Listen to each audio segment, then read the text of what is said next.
join me in extending a warm welcome to Professor Dr. Swaran Singh, Center for International Politics, Organization and Disarmament, School of International Studies, Jawaharlal Nehru University. Over to you, sir. Thank you, Harshita. Thank you, Nandini, for inviting me into this program. Honorable Srimati Rekha Sharma ji, Professor Alka Parekh, my other colleagues on the podium, and people who have come to attend this program from all over the country. I am always amazed by the energy of Dr. Nandini Vashisht to be able to collect so many people, and this time I noticed there is a whole session on books. These are either proposed books or these are books that are already published on human security. To bring out that size of large number of publications is very impressive in terms of outcome of any such exercise. I understand many of participants will be joining online in hybrid mode. I understand that maybe some of them are already with us listening to the proceedings that we are having now. I will briefly touch upon what is happening to the broader area of security. Life is transforming in all sectors, whichever sector you focus on, whether it is poetry or surgery or economy, geography, all sectors are constantly evolving. So you must have often heard, change is the only permanent reality in human universe. And the singular most powerful force or factor that pushes for this constant change is technology. And technology is always value free. It is the creators, it is the owners of technology who determine whether to make technologies more destructive or make technologies more constructive. So value addition is a social phenomenon to any technology. But unfolding of technology is an unstoppable juggernaut and there is no escaping it. I sometimes tell young students, there are things that are beyond our control. For example, all of us human beings have our own stories. There is no human being who does not have his or her own stories in mind.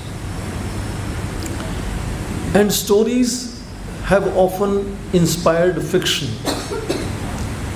And fiction, to cut it very short, I want to be almost telegraphic, fiction sometimes leads to all kinds of imaginations, and when imaginations are pursued very seriously in a logical fashion, then that leads to philosophy, which is also called mother of sciences. Philosophy leads to science, science leads to technology. I am determining the whole sequence of where technology comes in, which pushes for change. When technology comes in, it has to be massified. No idea of science will survive unless it is useful for everyone, or at least large number of people, which is done through turning idea of science into technology, and technology changes our lives. For example, in old 50, 30, 40 years back, we used to pick up the phone and we will know who on the other side is picking up the phone, where that person could be sitting, even imagining what that person could be wearing.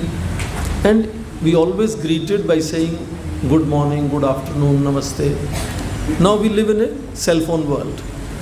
So our values have changed. Our greetings have changed. Now we say, where are you?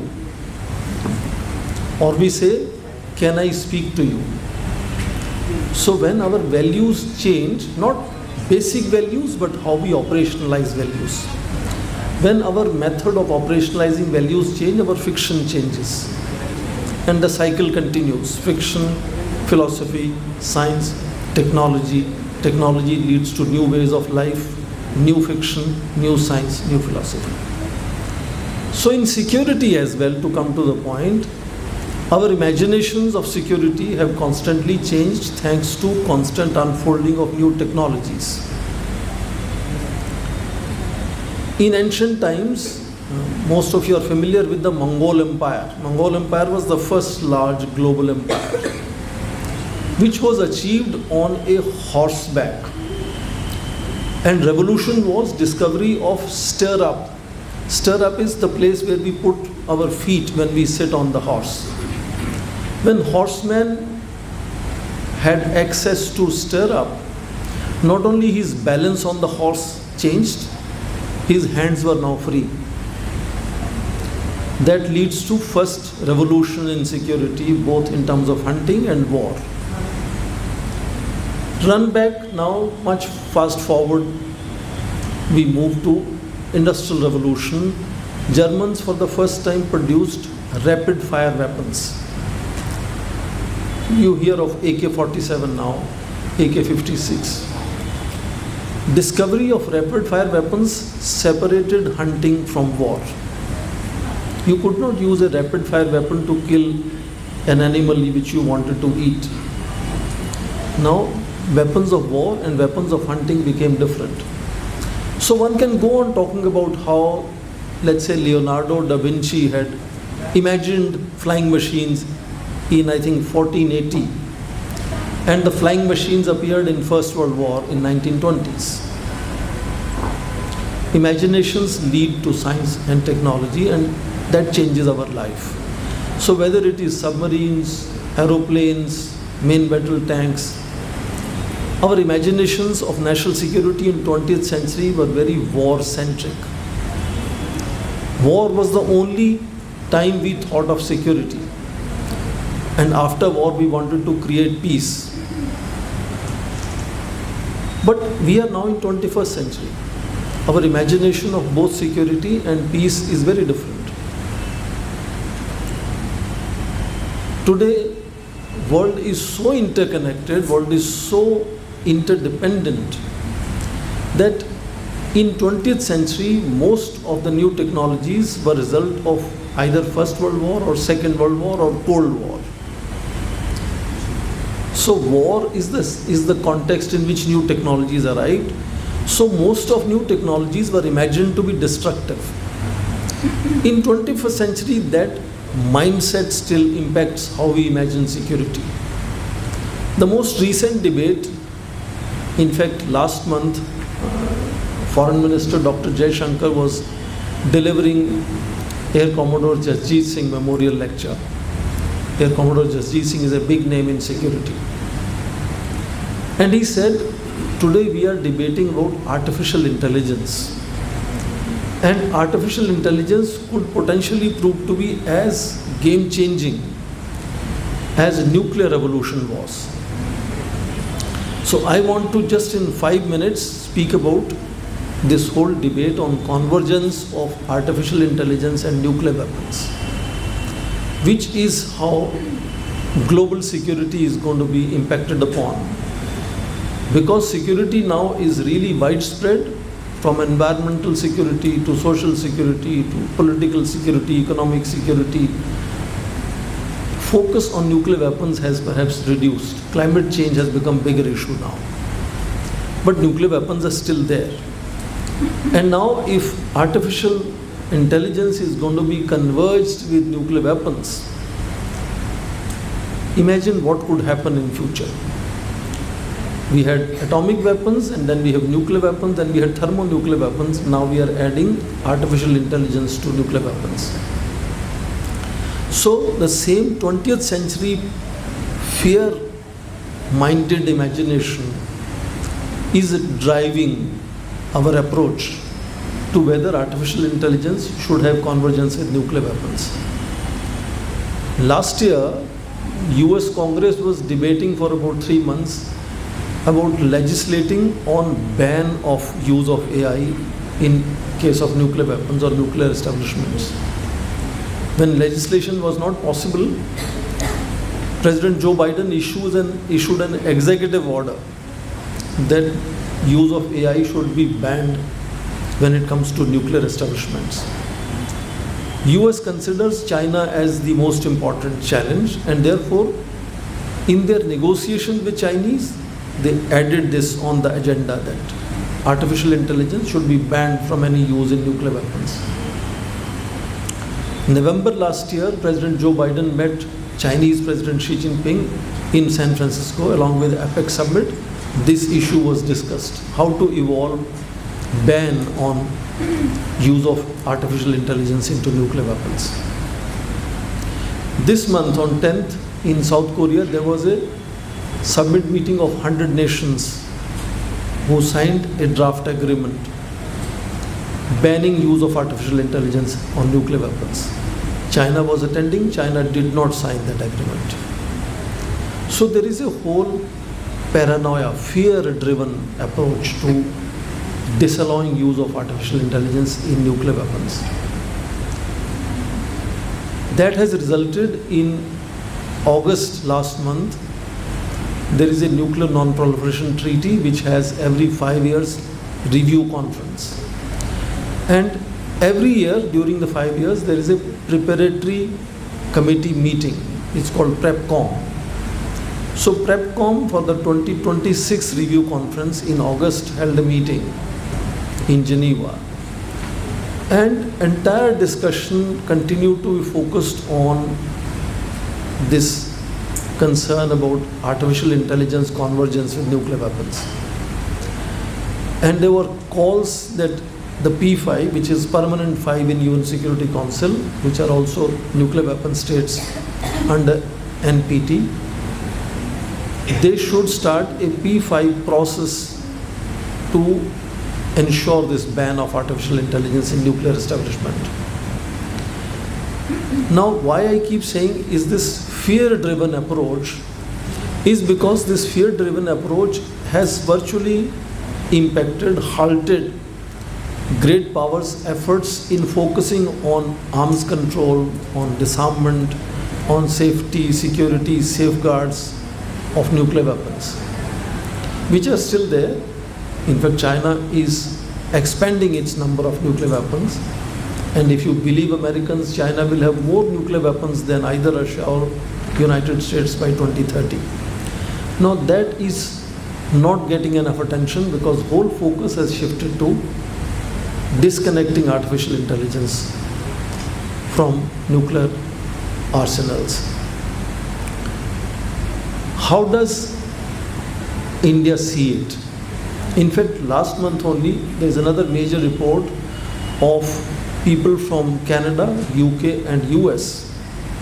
And these are nuclear regulatory commissions of these 3 states who have brought out a scientific approach driven report to say artificial intelligence can help provide safety, security, safeguards to nuclear weapons. Artificial intelligence can protect people who are getting exposed to nuclear accidents or overdose of radiation and so on. Artificial intelligence can save miscalculations, misinformation. It can produce more accurate assessments. Of course, convergence of artificial intelligence into nuclear weapons would mean that your efficiency will increase along with accuracy, and therefore the time for decision making for humans will be further restricted. Now that concern is genuine, that maybe some nations will be tempted to automate the whole process of detection, targeting and launch of counterattacks. So what we call second strike could become much more vulnerable in nuclear scenarios. But many other countries, including India, are convinced that like any technology in human history, artificial intelligence also has positive side, constructive side. And India has been using artificial intelligence to build new synergies in India's conventional weapons and of course nuclear weapons. In fact, neighboring Pakistan also has similar exercise going on there. Chinese have similar exercise going on there. In fact, recently when Prime Minister was in US, India became member of the Global Partnership on Artificial Intelligence. India last year held a summit on global summit on artificial intelligence. So some of these other nations are pushing the idea that you should not throw, as we say, baby with the bath water.